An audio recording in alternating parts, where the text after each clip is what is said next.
Welcome into episode 3 of Zollipod. I am your host, Preston. I'm joined by my co-host, Carson. We are so excited to get this thing going. We are excited for our topic today. I think we have a really interesting one. Carson, introduce yourself for us. Hi, everyone. Welcome to episode 3 of Zollipod, and thank you for everyone that has listened so far. We were really excited last week to have our first guest on the show, behind-the-scenes camera operator Simon First. That interview is up on episode 2, like we said, and make sure you guys are subscribed to our feed wherever you get your podcast, because there will be more interviews coming every other episode typically, or every episode sometimes. We have another great interview for you guys this week, and we're excited to sort of talk about that. But first, Preston, what are we talking about this week, and why are you excited about it? This week, we are talking about our experience in film depending on where we are geographically, if that makes sense. Carson and I are both from Middle America. I am from the Panhandle of Texas. Carson, you're from Kansas, if I'm not mistaken. I am from Minnesota. You live in Kansas. I'm an adopted Kansan / Chiefs fan for the football people out there. Yeah. But, yes, similar line down the U.S. map in terms of where we are in proximity to what people consider the big film career markets of Los Angeles and New York. Right. It's one thing that we've talked about a lot. Is something that I think about quite a lot. Is it can often feel like there's not a lot of opportunity in film for people who live where we live, for people who live outside of Los Angeles or New York. It feels like those are kind of the two meccas of the film industry in America. And if you don't live there, you're missing out, or you're missing out on opportunities, or you can't get into certain things, or you can't do certain things. We're going to talk today a little bit about how that is kind of a common misconception, but also how you do have to go about it in a little bit of a different way. Obviously, the mainstream film industry is very much centralized in Los Angeles, Hollywood to be specific, but New York as well. Also in other places, obviously, like Georgia is huge for filming movies, and people can get involved there through the different studios that film there. But yeah, it's an interesting thing to talk about, considering the way the industry is now and the way the world has sort of changed and kind of gone into a more virtual digital realm recently, and how you can do certain things through online that you wouldn't have been able to do otherwise. And we'll talk about that. But Carson, I want to talk a little bit about your experience. You mentioned you're from Minnesota, you're in Kansas now. Neither of those places known for their contributions to the film industry, to be frank. What was it like for you seeking out movies and doing what you can to get involved in that way? There's no rule book in terms of like, okay, and then you're going to do this, and then you're going to go meet this person, and you're going to try to get a job on the side, and then you're going to try to talk to people in LA. There's not really that same sort of proximity to opportunities to sell yourself as much. Of course, now you can sell yourself and your personal brand and everything that you do creatively online, but there's not really this thing of a lot of people in the Midwest don't really know what you're talking about. Like, it seems like a far-fetched thing to either get a career in filming videos, short films, doing anything sort of in the media and entertainment sphere, because it seems like, oh, the actors are being interviewed far away places, and there's not really the level of spending here that you may see in those other states. But what we've seen is sort of an explosion of the democratization of just content and brands, and everybody needing video and everybody needing storytelling, to be exact. Mm-hmm. And so I think there's been a lot of shifting towards the talent that is everywhere in the country, and not just in Los Angeles and New York, or the people that are going directly there after college or whatever. So my experience was, there's the big overlooming question of like, okay, I want to get into film and video. Do I go to film school? Do I not go to film school? What is the benefit of film school? And that could be a whole podcast in and of itself. Right. But I would just say that for anybody considering film school, think about what you want to get out of it versus what your expectations are of it in the first place. I think one of the biggest values of film school is creating that automatic community with like-minded people that want to make stuff, and sort of being forced to make stuff. Mm-hmm. And that's one thing that we'll talk about a lot, is it's hard to be consistent when this is something that at first, being creative and making short films and making spec ads, or in your case, honing your skills and trying to book interviews or trying to convince people that you can go out on your own and do interviews and shoot segments and come up with the overall story that's going to run the next evening or whatever it is. There's a lot of convincing you need to do for people, but finding those connections, regardless of where you live, regardless if you are in film school, is really where I found my start. And that happened to be through film school at the University of Kansas. And then it has sort of evolved into finding career opportunities in Kansas City. And then also we're kind of a good example of meeting online and the example of the creative art, little creative community of building things and supporting our own endeavors, whether it's podcasts, whether it's writing, whether it's short films, all of that comes into play. But as far as starting, I started in film school and then I just started making stuff, and eventually I decided that I wanted to do it as a career, and that hasn't led to obviously me being a fully paid filmmaker that is making the stuff that I want to do narratively. But right now I'm getting paid to hold a camera and make videos and edit and do stuff. And so it's that trajectory of how do you get started with that? Yeah. And I know you have a little bit of a different path.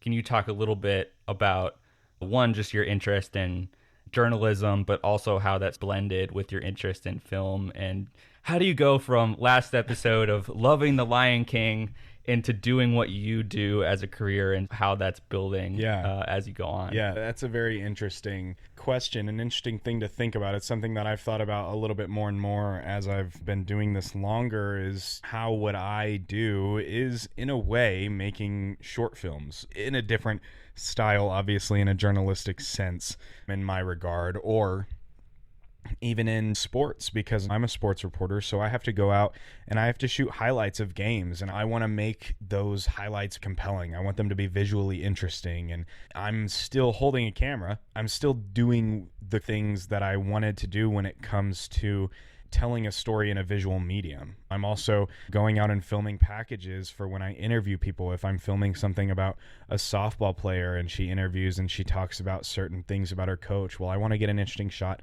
of her coach maybe, or of her and her coach talking. These are simple things, obviously, and it's all something that kind of you just think of on the fly when you're in my job. There's not a lot of pre-planning, pre-production that goes into it a lot of the time. A lot of it is just things that you have to be able to just think of to do whenever you're out there shooting. There's not a lot You're a documentarian in that sense, I would say. You're in some ways, sort of because capturing in the moment. Yeah, because that's what journalism is, right? We're not faking anything. The goal is to portray a story, to portray whatever it is that we're making our story over, making our package over. We're portraying that realistically. We're just showing people news. That's what it is at its core. Even if it's a feature story over someone's life, if they've had a really inspirational story, I'm not staging things. I'm not telling them necessarily, here's how you're going to do this shot. Here's what we're going to do here. Here's what I need you to say in this interview. It's not that. We're just taking something that is, and we're putting it on film and trying to make it visually compelling, and also incorporate moving quotes that are emotionally compelling then on the side, as well as telling the story from a narratively compelling standpoint. That's my job as the reporter, not to give emotion in my stories, but to narratively tell the story that links the quotes that my source is giving me alongside with the shots that I've shot to make it a visually compelling thing. And it's interesting to talk about this because I didn't know I was going to do this. I didn't plan on doing this. This was not my goal in my career early on. I wanted to do a lot of other things, actually, but I landed here, and I'm so glad that I did, because I do get to exercise that passion for visual storytelling, and I get to exercise these skills that I want to hone, that I want to work on, that if I were living in, say, Los Angeles or Hollywood, which I briefly considered. I think anyone who's interested in this kind of stuff ever has obviously briefly considered what would that look like if I moved there and actually tried to make this a career. If I really tried to do this long term and try and make it in Hollywood per se, whether that's in front of or behind the camera, that's where you need to be if you want to make it in a lot of ways. That being said, you can get started elsewhere, and there are so many ways to get started. I think it's really interesting because I was making quote unquote short films, you could say, in high school when I was 13, 14 years old, just doing stuff with my friends. I would make little short films that I would post on Instagram. We had a whole little series. We did like a 6-episode season, and then we did 10 episodes for season 2, and it was all just fun and games. You know, we had a kayak and we'd go down to this creek that was down at the canyon nearby where I live, and we would just shoot a fake episode of this guy who had been lost at sea or lost in the kayak for months, and we would only do it just to post on Instagram because we thought it was funny, and our friends thought it was funny too, and we had fun doing it. There's no financial benefit to it. There was nothing but our creative juices getting that going and having fun together and making these little videos where I was behind the camera on all of them, and I just liked doing that. I just liked doing that and liked being able to have fun in that way. And I think that that's interesting because there are so many ways, even more so now, because we were sharing those on Instagram, right? And nowadays, the old Instagram, back in the day, right after it had even begun, now YouTube has taken off. Obviously, that's a very viable route, I think, for a lot of people. One person that sticks out and comes to mind is Chris Stuckman. He was obviously a film YouTuber, film reviewer on YouTube. Now he's making a full-length feature film, Shelby Oaks, which is really backed exciting. by his audience, right? Completely backed by the people that supported him, the people who have watched his YouTube videos over the years, and he reviewed films because he loved making them to begin with. So YouTube is a really viable option. But another thing that's come up, especially now with Gen Z, is TikTok. And people have their own thoughts on this app. People have their own opinions on it. But the short of it is that it is a very simplified, watered down way of filmmaking. You can learn editing tricks, and I'm not talking about the creative transitions necessarily that, you know, they always do on TikTok videos all the time. I'm talking more about how do you edit a video together? How do you edit multiple shots together to make it in a compelling way to tell whatever story it is you're trying to tell? Even if it's not a fiction short film, whatever video you're making, TikTok has a lot of ways that you can learn the fundamentals of filmmaking without necessarily paying for expensive software to do it, or hiring actors, or doing it the traditional way, I think. And I think that's really interesting whenever I think about young people today and how they can get involved, because anyone with a phone can make a short film now.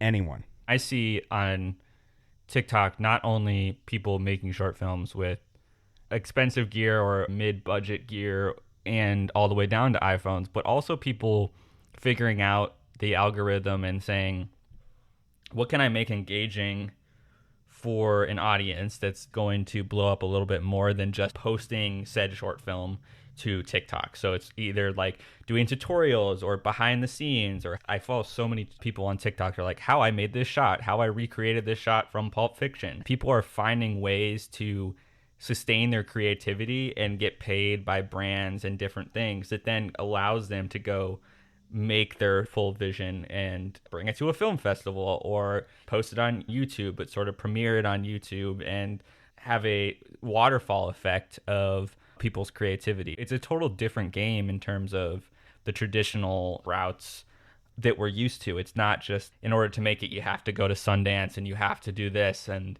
your film is going to be financed and you're going to do this. It's that indie pipeline doesn't really exist in the same way. It's always evolving. And we're seeing so much more of it be centered around social media, for better or for worse. And I think that goes into another part of this. Personally, I struggle with this, is the comparison game. It's so hard sometimes for me to be consistent and put out stuff because I'm constantly comparing myself to all the other work out there, all the other channels that are constantly putting out quality stuff, that are crowdfunding and they're making big things and they're really putting time into stuff. And sometimes when you're trying to manage your full-time job and being creative and doing stuff that you want to make for the sake of your own creativity, it can be hard to follow through with everything because you're just exposed to so much and you feel like that imposter syndrome or just the impossible task out in front of you of, oh, I'm never going to get to LA, I'm never going to get to do this. That can get in the way sometimes, and I think it's worth bringing up because a lot of what we see on social media is sort of the glossy moments of film production sometimes, and it's easy to get stuck in that. And I think the biggest thing, and we're going to talk to our guests about this, is just the consistency of saying, screw it, I'm going to make what I want to make. And it's going to give myself some momentum, even if it's just for the sake of honing my craft. Even if it got 50 views on YouTube, I know that I learned something in the way and it's contributing to my journey. I think there's a lot of stuff to discuss when it comes to building consistency with yourself and getting over those mental hurdles. It's something that I think about a lot because, like we've been talking about this whole time, we're trying to juggle and output our creativity within our full-time jobs that are semi-related or directly related to filming and video and editing, that sort of stuff. But then when you get to 8 o'clock at night and you're writing your short film script or you're thinking about something or reviewing a movie, sometimes it can be exhausting to just get to that next phase of a project. And I think what we should be saying is it's normal to be like that. It's okay to struggle with that, and everybody is going through it despite what you see on social media. I think that's one of the biggest things I've learned in the last couple of years post-college is there's so much in life that is going to take time and deserves time. But also, if you can carve out time for yourself to pursue those projects and build some sort of consistency with it, you're just going to learn and grow that much more. Yeah, you mentioned a phrase that I really want to expand on. You mentioned the phrase mental hurdles, and I think in a way, to me, that's what this entire episode's about, is mental hurdles of how do I get involved in film? How do I do this? How do I find a way even to do calling this? Yourself a filmmaker? Yeah. I sometimes still struggle with, I'm doing corporate interviews, I'm doing commercials, I'm filming stuff for nonprofits. I struggle with sometimes calling myself a filmmaker because my output of stuff in the last couple of years hasn't been narrative shorts and stuff that I've been mulling over in my head because I've been so busy with the beginning of my career. And so sometimes I struggle with calling myself a filmmaker. Even it's like that age-old stress of, oh my gosh, what is my bio going to be on Instagram? And do I put filmmaker in it? Do I put videographer? Do I put photographer? Who am I? Yeah. But the reality is there's a lot more nuance to it, and everyone is growing at their own pace, and everybody is at a different place with those mental hurdles. Yeah.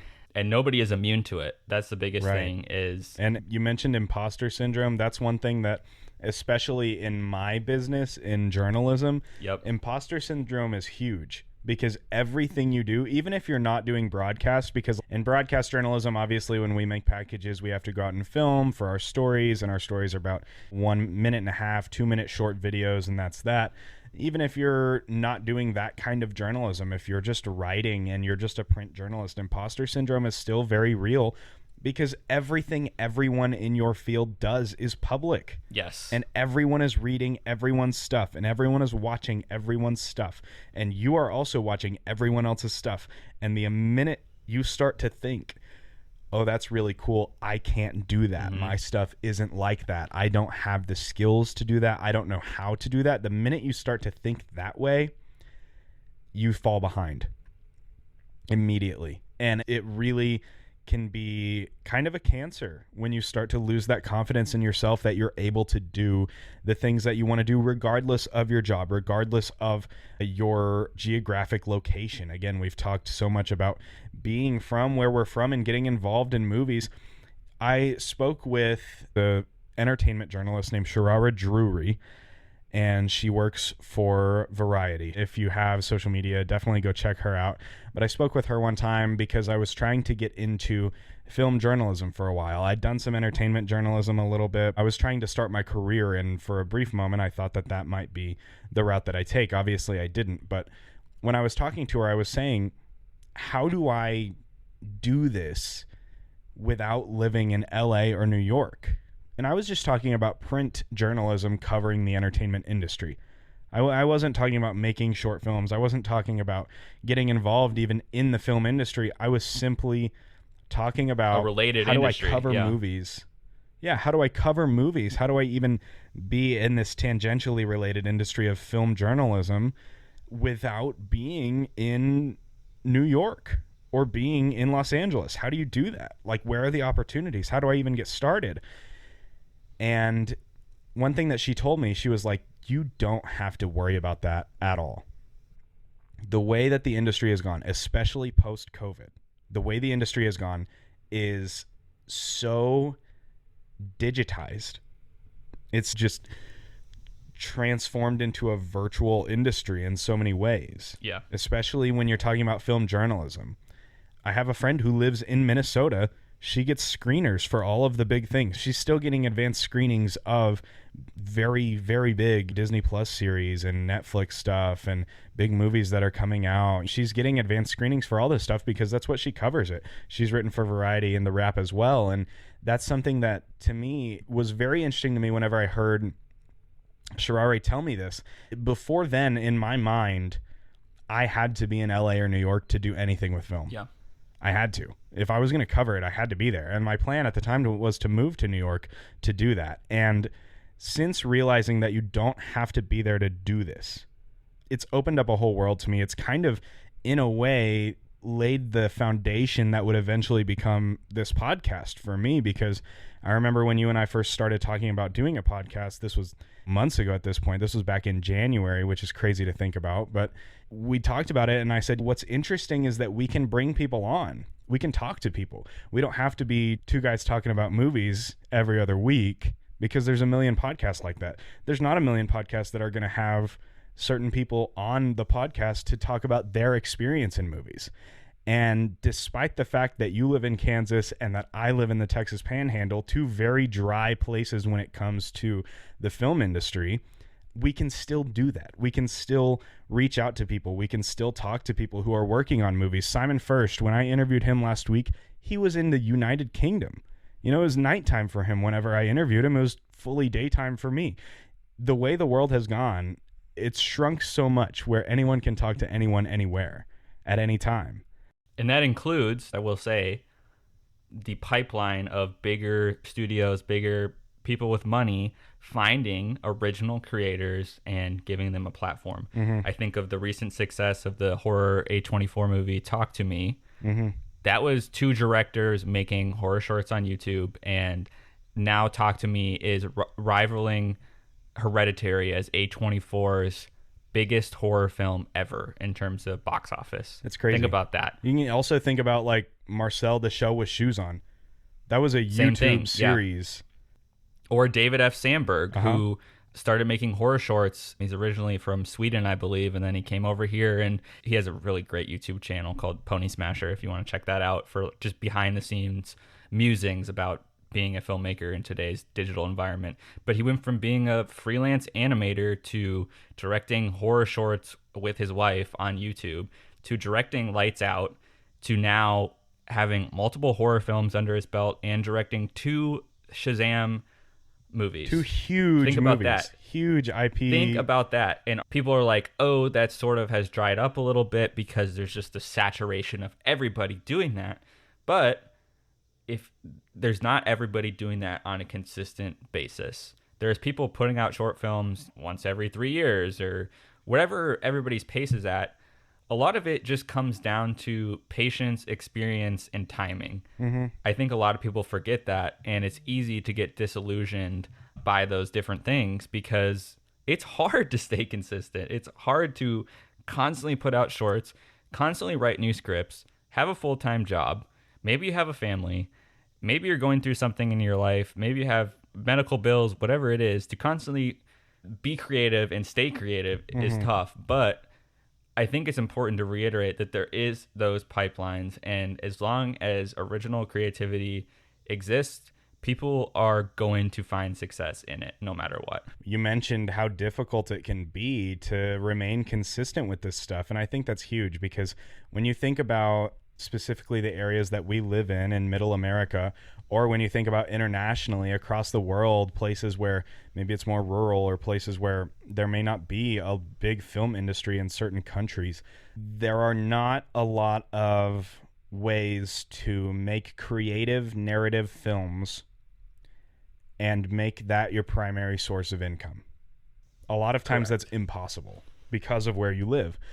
And so through that, you can start to think, okay, well, how can I still get creative? How can I still implement doing the things that I want to do implement these interests of mine, implement these skills that I've honed over the years through hobbies, basically, through making our creative endeavors. How can I do that and do it in a way that's going to make money? One thing that you mentioned, shooting for nonprofits, shooting for corporate commercials, that kind of stuff is still very much valuable, and they could not do what they're doing without a creative mind behind the camera. If they didn't have that, it wouldn't be as interesting. Even at News Channel 10, where I work at the station, we have a creative team that works on all of our promo shots, all of our social media stuff. Everything that we do for commercials is created by them because they have that creative mind. And what we do is more on the reporting side of things. It still involves plenty of creativity, sure, but there's always going to be a need for creative minds, like you mentioned, and people who are persistent in their creativity will have success one way or another. But you do kind of have to find that middle ground of, how can I make money doing this? And there are small film studios around the country that you can do. There's one here in Amarillo, Texas called Sharpened Iron Studios. It just recently opened up. Really nice soundstage. They have opportunities for people who are interested in film here in the Texas Panhandle. And that's something that the Texas Panhandle has frankly never had until now, up until like 2-3 years ago when Sharpened Iron opened up. Even then, Sharpened Iron is really small, but there are opportunities here and there, whether you're filming something or doing some sort of narrative storytelling for your job, which may not necessarily be exactly the way you want to do it, but you're still doing something that you're passionate about. Or maybe there are opportunities in the film industry that you don't know about in your area. It's always worth looking into. And again, social media is absolutely huge. Yeah, I think that's a great point.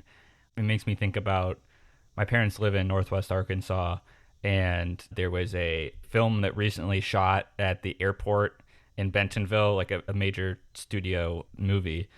And then also there's the Bentonville Film Festival, which is huge now. And every year there's very famous people that come to Northwest Arkansas. Like David Harbour was in Northwest Arkansas. Some of the Stranger Things cast was in Northwest Arkansas this past June or July. I can't remember when it was. But there is culture being connected everywhere. And one last thing that I'll say about finding those nooks and crannies of both using your existing creativity, but also sort of trying to get it related to what you eventually want to do in the future, is it's okay to not have your success metric be that I need to make money off of this right away. It's okay to just separate your full-time job and your own creativity and just to do it for yourself for a while. Like, it's okay to just build up your skills and figure it out. Not everything that you do has to get a level of views or get a certain barometer of success or get accepted into a film festival. I would say that arguably works against you if that's what you're in it for, is that you're expecting immediate success. This is something I'm still dealing with, because it's hard to spend a lot of time on something and then all of a sudden it doesn't have the audience that you thought it was going to have. That is a constant battle. You put all this effort, weeks, months, sometimes even years, depending on how much you put into a certain level of project. Maybe you made a full web series. Maybe you made a no budget, sub $5,000 feature film. You did all of that and it doesn't connect and it didn't spread on social media the way you wanted to. That doesn't make it not valuable. And I think that's important for people to consider when they're starting out. You're not going to die if you don't direct your first feature film by the time you're 30. This is a relatively hard career to get into, and it's okay to build up that over a number of years. And you may change in what you want to do over those years. I entered film school with being like, I'm going to be a director. This is what I'm going to do. And right now, I've reverted on that. I've been trying to just soak up everything and do anything and everything that I can within the parameters of the city that I live in, the parameters of my full-time job, of the people that I know, of the people that I want to try and know eventually. You just got to do your best with what you have, and it's not going to be perfect along your journey. I'm trying to accept that as I go, and it's going to take some time. We're both very early into our careers, and it's kind of exciting to think about where we'll be in 5 years as related to film and media. Yeah. That was one thing that Simon First mentioned in our interview last week. Again, if you want to go listen to that, it's the episode right before this one. He mentioned if you're passionate about this and if you want to make it in film, keep trying. Don't give up. It will happen for you eventually. It happened for him pretty late in his life. It was only, later in his career, when you look at it as a whole, that he actually got into doing what he wanted to do, which was behind the scenes camera operating. That was kind of what he wanted to do from the jump, but he was a boom operator for a long time. And those are very different jobs on a film set. That being said, like you mentioned, you can't necessarily go into something expecting to make money off of this immediately. In a perfect world, you could. In a perfect world, that's how this would work, but that's not really the way things are right now. You have to be able to find avenues to make money through what you're doing and make money through doing your passions and exercising your creativity in a way that still can provide a feasible income for you, as well as, if you have time, again, so much of it is timing and scheduling, but if you have time in your schedule to make your own short films and your own narrative stuff, that's important to do and to get that off the ground. But it's really difficult to do that with the schedule that you have, especially when you're working full time. And that's what our guest is going to talk to us a little bit about. She's a filmmaker here in the Panhandle of Texas, where I am from. She's made a handful of short films. We're going to talk to her in just a moment. We're going to send it to that interview right now, and then we'll be back to close it out here afterwards. So take a listen to our interview with CJ Scott. All right, and now we want to welcome to the show a short filmmaker, CJ Scott, based out of Amarillo, Texas, just like myself. CJ, welcome to the show. Introduce yourself to our viewers. Tell us a little bit about what you've done in your filmmaking career so far.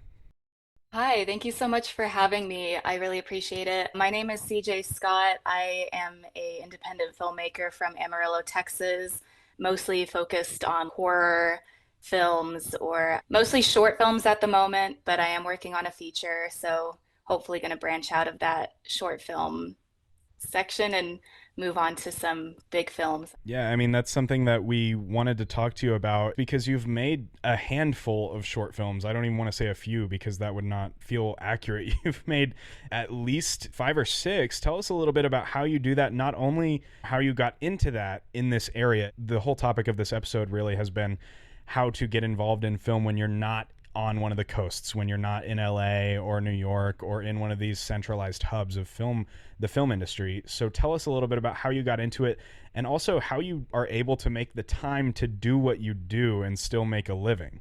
I always joke with my friend. He helps me with all of my films.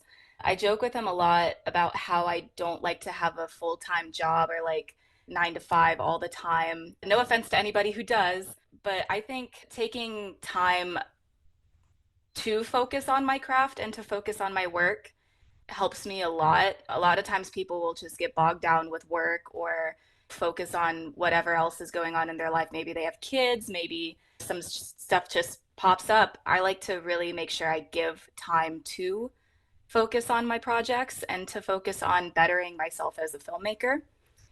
And for making a project in the area, you're right, we don't live on any of the coasts. We don't live in like a big hub of filmmaking. We are growing, which is really cool as a community. We're getting really big really fast. Even places like Albuquerque are growing and getting huge, which is great. And I mean, I started filmmaking in 2020, which isn't that long ago, but even then there wasn't like Amarillo Film Society, there wasn't Sharpened Iron Studios, there wasn't anything other than just small filmmakers who wanted to make projects with each other. And I think working with other people who have the drive and who have simply just the drive to make something, that's how you get started, I guess. Because a lot of people will pitch ideas or they'll say, I have a really cool idea for this movie.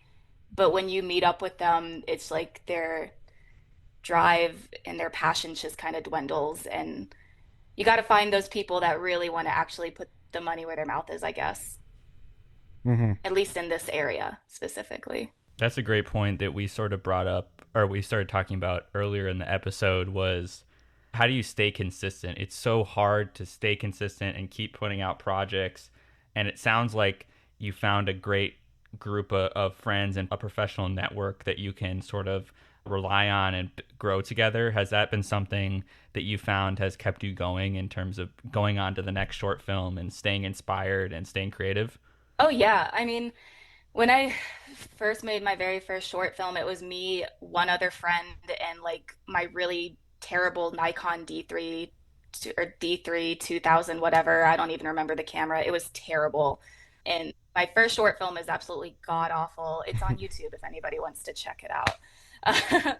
But the more you make the projects, the better connections you build, and the more people want to be involved. And then once you show other people that you're serious about it, then they become serious about it. And then you just build this whole team, which I'm thankful that I have a good group of people who we're making a short film tonight. I mean, if we want to make something, we're like, hey, wanted to let you guys know I want to make this. And then as a team, we all work together to make sure it happens. Yeah, that's awesome.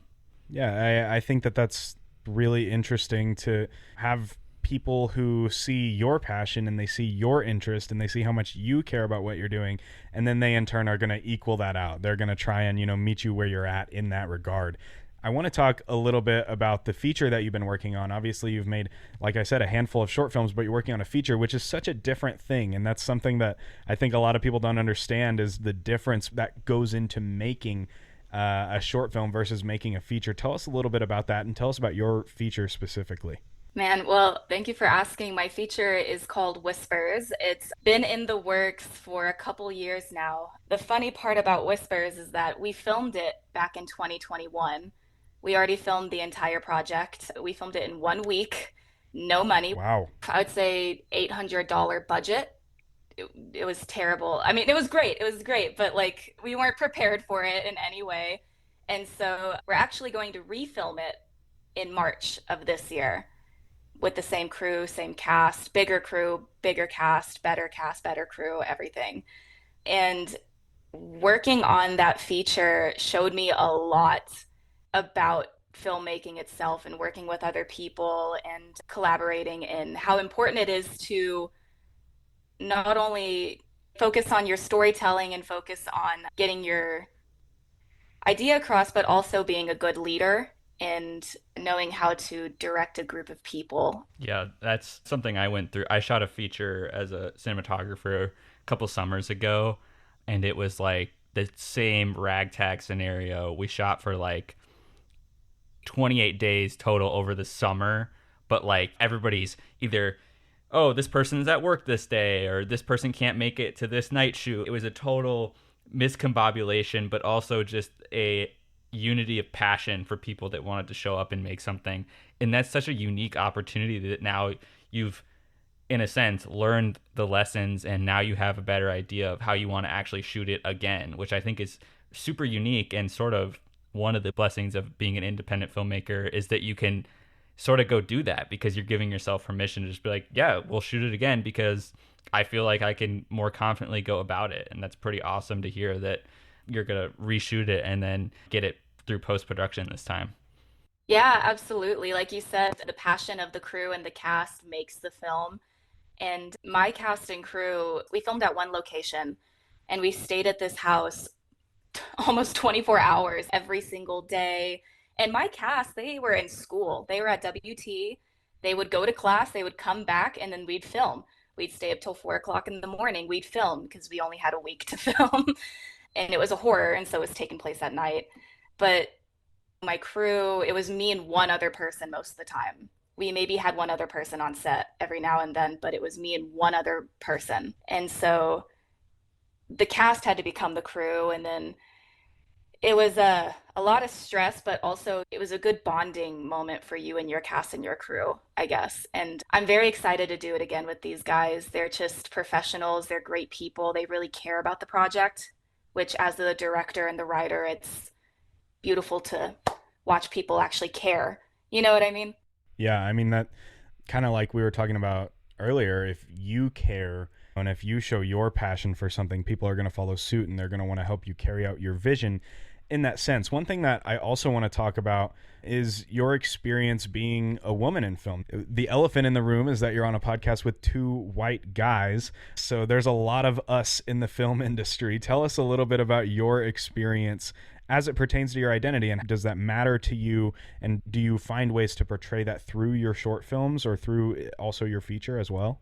Oh, yeah. I think about that a lot. And it's not kind of in a victimizing way, but I do think about being a woman in film a lot because I have seen, even locally, I'm not going to point out any situations, but I have seen locally some moments where my male colleagues get the upper hand. And it's just kind of sad to see, but at the same time, I'd like to use it to my advantage and be like, I am a woman filmmaker in the Texas Panhandle. I have a small crew. We're indie production, we're small, low budget.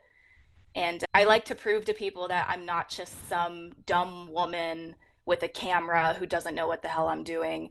I have worked on 8 short films at this point, and I have filmed my feature. I've been a cinematographer, audio on other projects, I've been paid for my work. So I appreciate you acknowledging that, the elephant in the room, I guess. Yeah, I think that's super awesome to sort of contextualize in your career. And I think it's super cool that you sort of have a niche for horror as well, because I think that's a genre that you can really explore some of the identity and themes with. Can you talk a little bit about your influences with horror and how much you've enjoyed the genre as a whole? Oh my gosh, if you get me started on horror, I'll never stop. I That is my comfort genre. It's my favorite. Your first guest host was Simon, and he worked on Nope when Nope is Jordan Peele's child, and Hmm. Jordan Peele is my favorite director of all time. Listening to your guys' podcast when he mentioned Nope, I like held my breath. I was so excited to hear about what he had to say. But Jordan Peele, Wes Craven, the masterminds of horror, just I'm sorry, I forgot the question already. I just was so excited. No, you answered it perfectly because I think your passion showed. Man, I love the Scream franchise, and I recently got into that for the first time over the last two newer installments, and it's been fun to go watch those original movies, and they're sort of timeless in their own ways and so inventive. And I'm sure you've watched the Halloween movies as well. I love those early Halloween movies, and John Carpenter as a director as well. Oh, John Carpenter is legendary. Alfred Hitchcock with Psycho, you can't go wrong. Yep. One thing that you mentioned, that you've gotten paid for your films, you've gotten paid for your filmmaking in the past, and that's something that I think a lot of people, especially again in areas like ours, in areas like the Texas Panhandle, Minnesota, Kansas, where Carson is, all of these different areas, if you're not in these meccas of film, LA, New York, it can be very difficult to find a way to get paid for what you're doing. Can you tell us a little bit about how that came about for you, but also any advice that you would have to anyone who's wanting to get into film in an area like this, but just has no idea where to start, no blueprint? Oh my goodness, I feel so bad because I meant like through my cinematography or through my work on sets and not through my films. Yeah, my films are still low budget. That, I count that through your cinematography. That's still something that, again, I think there are a lot of people, a lot of kids who are really into film, but feel a little bit, I almost want to say, hopeless being geographically where they are. So tell us a little bit about what you would say to anyone who just even wants to get involved in the industry, whether it's through their films or not, but wants to get involved in a way that can potentially make them money. Yeah, I think it's important to have contacts and it's important to meet people who are already in the industry, whether it's like what kind of size budget filmed, whatever, just meeting people in the industry. And something that I think is very important is, if although money makes the world go round, we all strive to make as much money as we can. We're all just trying to survive, and money is a big part of living, obviously. But I think if somebody isn't going into film or going into work on a project with somebody for the love and the passion of creating film, or to tell a story, because that's storytelling, or to work with other like-minded people, I don't think that they should even get involved. But that's just my hot take. Obviously, we want to all make money, but if you don't go into it with the love of film first, then what's the point? But I would say just like connecting with other people who make other films and maybe who get paid to do so. I do have some opportunities coming up that I don't want to speak out into the open quite yet, but I might be getting paid to work on some sets locally and not locally here soon, and getting paid to be a part of those. So it's just getting to know people who love film, because one day we're all going to get to where we want to be. That makes perfect sense because You mentioned earlier that you've seen the growth of the studio that you were talking about that just opened up in your area and the different film societies. I've seen that in the Kansas City market as well. You can just look up filmmakers in Kansas City Facebook groups. Facebook groups for filmmakers are like the best underrated gem in my opinion, because people are like, hey, I did this cool thing. Does anybody want to like be a PA? I'll give you pizza and you'll show up, and then you'll meet like 8 people and you'll be friends for like the next 3 years. Yeah. There's so many little random opportunities. It's honestly just giving yourself permission to go seek them out. It's so much harder said than done. But if you can be active, go on social media and use that to your advantage and not be afraid to just ask people if they need help with their project. Maybe there's somebody that, you know, is a couple of years ahead of you. I've had that multiple times where I've been able to reach out and be like, hey, do you need any help with this? And that's really helped me grow as a filmmaker and videographer, I think. And it's been inspiring to hear that your market in Texas is growing just at a rapid rate like Kansas City has, because I feel like everybody everywhere is just connecting, and it's awesome to see. Yeah, and people, it's so sad. A lot of times I have people come up to me and they're like, I think what you're cool is doing, and I've always wanted to do something like that, but I'm just so nervous that I won't be good enough, or maybe I can't help you out the way that you need it. And I'm like, dude, just show up. Just be there.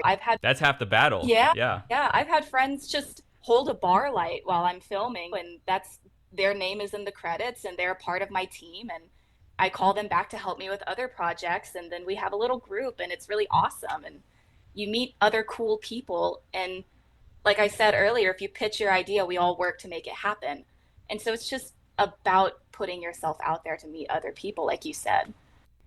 Yeah, I think that's really interesting. Obviously, networking is huge in any field that you're in. And obviously, when you're trying to get involved in a field that may not be as active or as prevalent in your area, it is an even bigger deal, because there may not be as many built-in support systems in terms of studios, in terms of film societies, in terms of businesses, in terms of what have you. There may not be as many built-in ways to get involved, but if you're meeting people who are also interested, meeting people who are also trying to do something creative, who are also trying to make it in this industry or trying to be involved in this industry, then you're going to do better as a whole. CJ, we really appreciate you joining the show. This has been an absolute blast, a pleasure to talk to you. I wish we could go even longer, because it's really interesting for me personally, even just to hear someone in my hometown where I grew up thinking there's no way I could do any sort of film or anything like that, to hear someone who is doing it, and not only doing it, but doing it successfully and doing it often and as passionately as you are. CJ, we really appreciate you joining the show. Your insight is invaluable.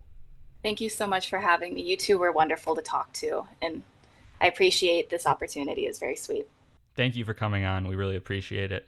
And that's it for this episode of Zollypod. We hope you guys enjoyed our musings about what it's like to be interested in film in an area where it may seem difficult to get involved in film. If you want to follow our podcast, we are on all social media at Zollypod. That's at Zollypod, ZOLLYPOD. At Zollypod. We're on Twitter, Instagram, Facebook, Threads as well. So make sure you follow us on all of those to keep up with us. Make sure you subscribe wherever it is that you're listening. Make sure you hit that bell icon to get our notifications. Just make sure that you're up to date, because we will be back with new episodes every other Wednesday. Carson, tell us where we can find you on social media before we head out. You guys can find me at The Film Carson on Twitter, Letterboxd, wherever you get your movie takes, as they say. And if you guys have any topic ideas that you'd like us to discuss as we go along with this, please let us know what you'd like to hear about. We'd like to keep things as fresh as possible. So if there's anything that you guys would love to hear Preston and I talk about, we are happy to discuss whatever. So let us know on social media, and be sure to be subscribed wherever you get your podcasts. Yeah, that's a great point. And another thing that I want to mention in line with that is, if you have any sort of guests, any type of filmmaker, any type of person in the film community that you want to see on this show, let us know. Reach out. Carson's at The Film Carson, and I am at Preston Seymour. And then you can also reach out to our official Zollypod accounts on all social media. We would love to hear feedback, anything that you want to hear us talk about, anybody that you want us to try and have on. We would love to have anybody on that you guys want to hear from. We've got all kinds of plans. We're really excited to bring those next episodes to you. But for now, that's all we have. We'll see you next time, and we will see you at the movies.